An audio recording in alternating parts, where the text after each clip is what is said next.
पप्पू यादव एक वैसा व्यक्ति जिसने बाढ़ से लेकर प्रवासी मजदूरों की बात करी या कोरोना महामारी में जितनी भी समस्याएं आई हो, उन सभी से लोगों को निजात दिलाने के लिए हमेशा प्रयासरत रहा। वो व्यक्ति जिसने अपने बयानों से फिर से चर्चाओं में लगातार बने हुए, उन्होंने जब ये बयान दिया कि वे दो विधानसभा से चुनाव लड़ेंगे। साथियों, सबसे पहले तो सभी को नमस्कार, प्रणाम और क्रांतिकारी जोहार। साथियों, आज हम इसी विषय पे बात करेंगे कि पप्पू यादव एक ऐसा व्यक्ति, या कहें तो लोकसभा हारने के बाद उसने लगातार गरीबों की, जरूरतमंदों की और कोरोना महामारी को देखें तो प्रवासी मजदूर जो बाहर फंसे थे उनको लाने की बात हो, हर मौके पर लोगों को मदद पहुंचाने के लिए लगातार प्रयासरत रहे हैं और लगातार ये कार्य कर रहे हैं। लेकिन बीते दिनों हम सब देख सकते हैं कि पत्रकार महोदय द्वारा पूछे गए एक सवाल पर उन्होंने 2 विधानसभा से चुनाव लड़ने की बात कही। आखिर वो कौन से विधानसभा है जिससे वे दावेदारी आगे पेश करेंगे, ये आगे हम देखेंगे। लेकिन पप्पू यादव के बारे में बात कर लें कि पप्पू यादव जो इससे पहले आप लोगों ने देखा होगा या सोशल मीडिया के माध्यम से या फिर फेसबुक, ट्विटर या कहीं भी आप देख रहे होंगे, तो जब पूरे बिहार में बाढ़ की समस्या आई थी तो इसमें नाव पर भी बैठकर जो लोगों तक दूध और अन्य सामग्री पहुंचाने का यदि कार्य कर रहा था तो वो व्यक्ति था पप्पू यादव, जिसने लगातार जरूरतमंदों के बीच अन्न के साथ साथ दूध, पैकेट, केले, इस प्रकार लोगों तक खाद्य सामग्री पहुंचाने का कार्य कर रहे थे। वही पप्पू यादव जो आप सब देख सकते हैं कि वर्तमान समय में आई भयंकर पूरे विश्व में महामारी को देखते हुए, इस महामारी में भी जब बाहर में बिहार के सबसे ज्यादा मजदूर बाहर फंसे हुए थे, इस दौरान उन्होंने आगे आकर कार्य किया और बाहर फंसे मजदूरों पे जो उन्हें समस्याएं हो रही थी उसे निजात दिलाने के लिए प्रवासी मजदूरों को अगर बिहार लाने की बात करें, इसमें भी वो लगातार चर्चा में बने हुए थे और फिर से वो चर्चा में है, बिहार से 2 विधानसभाओं से चुनाव लड़ने के लिए तैयारी कर रहे हैं। हमने कल देखा, एक रिपोर्ट पढ़ रहा था, उसमें देखा कि वो कौन है, तो पप्पू यादव की जन अधिकार पार्टी के राष्ट्रीय अध्यक्ष पप्पू यादव आने वाले विधानसभा चुनाव में बीजेपी के उस गढ़ से चुनाव की दावेदारी पेश करने जा रहे हैं जहां पर कास्टों की संख्या सबसे ज्यादा है और वो बीजेपी का गढ़ माना जाता है। हम सब देख सकते हैं कि कुम्हरारा सीट, जो कि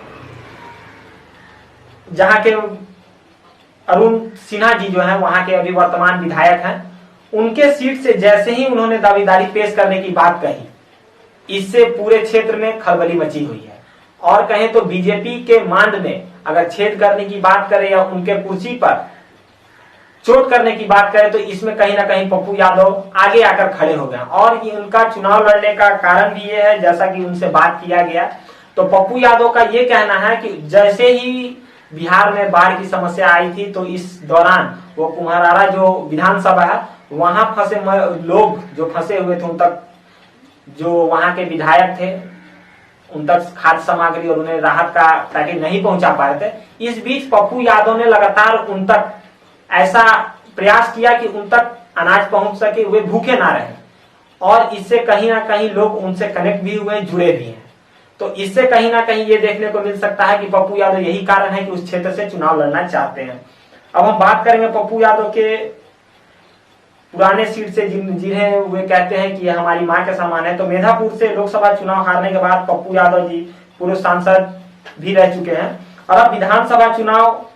लड़ने की भी तैयारी कर रहे हैं। अब इसमें कहीं ना कहीं ये भी सवाल खड़ा था कि लोकसभा हारने के बाद आखिर विधानसभा लोकसभा की तैयारी क्यों नहीं कर रहे हैं या विधानसभा में क्यों घुस रहे हैं, ये भी कई लोगों के द्वारा सवाल खड़ा किया जा रहा है उनके ऊपर। लेकिन कोई जनप्रतिनिधि अगर लगातार समाज में आकर कार्य कर रहा है तो उसे कहीं ना कहीं आशा होती है कि वो आगे आकर फिर से अगर उसे पद मिले तो और लोगों तक मदद पहुंचा सकता है। शायद हो सकता है कि ये कारण हो कि वो लगातार विधानसभा चुनाव लड़ने की भी 2 सीटों से तैयारी कर रहे हैं। अब इससे पहले मेधापुर और पूर्णिया की राजनीति करने वाले पप्पू यादव ने भी पटना साहिब से लोकसभा क्षेत्र के जो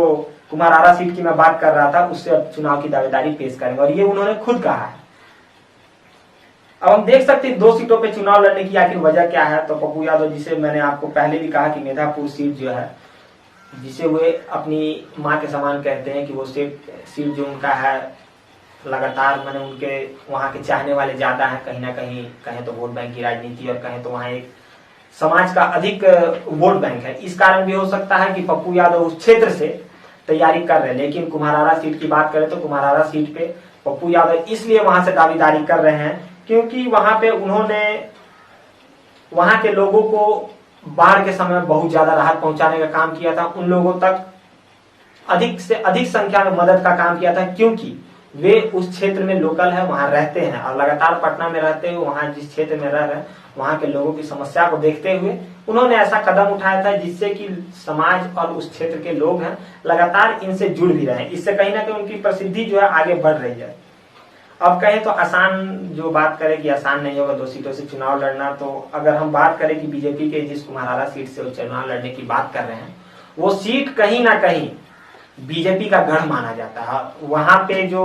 वोट बैंक की राजनीति है वो कहीं वोट बैंक की बात करें तो वहां पे कुम्हारारा सीट पे जो जातीय समीकरण है वहां का जो हमने पूरा आंकड़ा निकाला तो वहां 4.5 लाख के आसपास उस विधानसभा में वोटर है। अब कुम्हारारा स्वर्ण समाज का वहां एक अधिक पेट रहा है, वहां की सीट हमेशा स्वर्ण समाज के बीच रही है क्योंकि वहां स्वर्णों की संख्या सबसे ज्यादा है। अब वहां देखें तो स्वर्ण समाज में क्यास्तों की संख्या लगभग 1 लाख के आसपास, जैसा कि हमने आंकड़ा निकाला है उसमें लगभग 1 लाख के आसपास कुम्हारों की जो क्यास्तों की संख्या है और बाकी जो अन्य जातियां हैं उनमें 1.5 लाख सीट है जिसमें कि भूमियार, ब्राह्मण, क्षत्रिय ये समाज के लोग 1.5 लाख के आसपास वहां पे निवास करते हैं। और उसी विधानसभा में अगर यादवों की बात करें तो 45,000 के आसपास यादव हैं और मुस्लिम समाज 35,000 के आसपास है। दलितों की बात करें तो 40,000 दलित, वैश्य और कुर्मी की बात करें तो 40,000 के आसपास, 25,000 के आसपास ये लोग उस क्षेत्र के वोट बैंक हैं। अब कहां चोट करके अगर वे दलितों को और कहें तो पिछड़ी जो जातियां हैं जो कि ओबीसी और एसटी वर्ग में आती है उनको अगर पप्पू यादव एक करने में सफल होते हैं तो कहीं ना कहीं पप्पू यादव ये विधानसभा जीतने में पूरी तरह से सफल होंगे। क्योंकि अगर हमने जैसा बताया आपको 4.5 लाख के आसपास तो 2.5 लाख वोटर जो है वहां पूरे की पूरी स्वर्णों का है और वहां से लगातार बीजेपी अपना गढ़ मानते हुए वहां से लगातार जीत भी रही है। अब पप्पू यादव इसमें कहां तक भेदने में सफल होते हैं और कहां तक उन्हें इस राजनीति का लाभ मिल पाता है, इस क्षेत्र से कैसे अपनी पकड़ बना पाते हैं, लोगों को कितना समझा पाते हैं और उसके आगे लड़कर जो चुनाव जीतते हैं या नहीं जीतते वहां की जनता तय करेगी, वहां का वोट तय करेगा। लेकिन जैसे ही उन्होंने ये बात कह दी है कि वो 2 क्षेत्रों से विधानसभा चुनाव लड़ेंगे, इससे सियासी कहीं ना कहीं हड़कंप मची हुई है, खलबली मची हुई है अन्य नेताओं के बीच में और लगातार इससे कहीं ना कहीं बीजेपी को झटका ही देखने को मिल रहा है। क्योंकि पिछले जो मैंने पहले भी कहा कि बाढ़ के समय में और इस महामारी के दौरान भी बीजेपी के जो विधायक हैं उनके द्वारा कोई कार्य नहीं किया जा रहा, लगातार बैकफुट पे वो दिख रहे हैं और इसमें कहीं ना कहीं फ्रंट फुट पे आकर बैटिंग करते हुए